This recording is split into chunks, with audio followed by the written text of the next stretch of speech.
आपके भीतर ब्रह्मांड। अपनी आंखें बंद करें, एक गहरी सांस लें। कल्पना करें कि आप अंतरिक्ष के अनंत अंधेरे में तैर रहे हैं। चारों ओर सन्नाटा है, लेकिन उस सन्नाटे में एक संगीत है।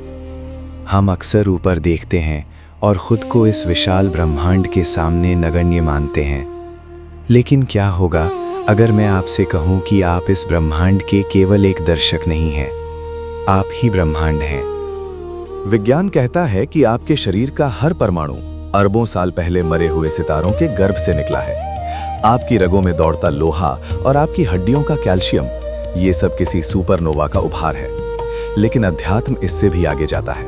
वो कहता है कि आप केवल सितारों की धूल नहीं है, आप वो चेतना है जो इन सितारों को चमकते हुए देख रही है। आज का विज्ञान क्वांटम एंटेंगलमेंट की बात करता है कि कैसे सब कुछ एक दूसरे से जुड़ा है। हजारों साल पहले उपनिषदों ने इसे अहम ब्रह्मास्मि कहा था। आपके मस्तिष्क के न्यूरॉन्स का ढांचा और ब्रह्मांड की गैलेक्सियों का जाल, कॉस्मिक वेब, दिखने में एक जैसे हैं। ये कोई संयोग नहीं है। जैसे समुद्र की एक बूंद में समुद्र के सारे गुण होते हैं, वैसे ही आप में उस अनंत ऊर्जा के सारे गुण हैं। ब्रह्मांड बाहर नहीं है, वो आपके भीतर सांस ले रहा है।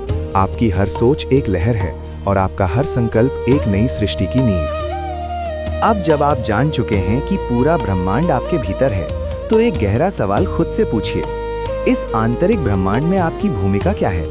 क्या आप अपने भीतर के विष्णु हैं, जो अपने सपनों, अपने रिश्तों और अपनी शांति का पालन पोषण कर रहा है?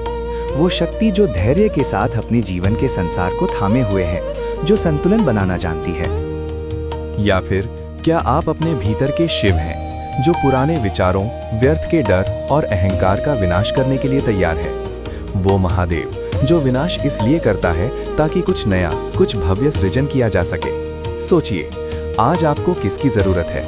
क्या आपको उस धैर्य की जरूरत है जो चीजों को संजो कर रखे, या उस साहस की जो पुराने को राख कर दे ताकि नया जन्म ले सके? आप केवल एक हिस्सा नहीं हैं, आप ही पालनहार हैं और आप ही परिवर्तन के कारक। अष्टावक्र गीता की गहराई में उतरें तो एक और सत्य सामने आता है। शिव और विष्णु भी उस एक ही परम चेतना की लहरें हैं। अजातवाद कहता है कि वास्तव में न कुछ पैदा हुआ है, न कुछ नष्ट होता है। जो है वो स्वयं है। आप केवल एक शरीर नहीं है जो ब्रह्मांड में रह रहा है।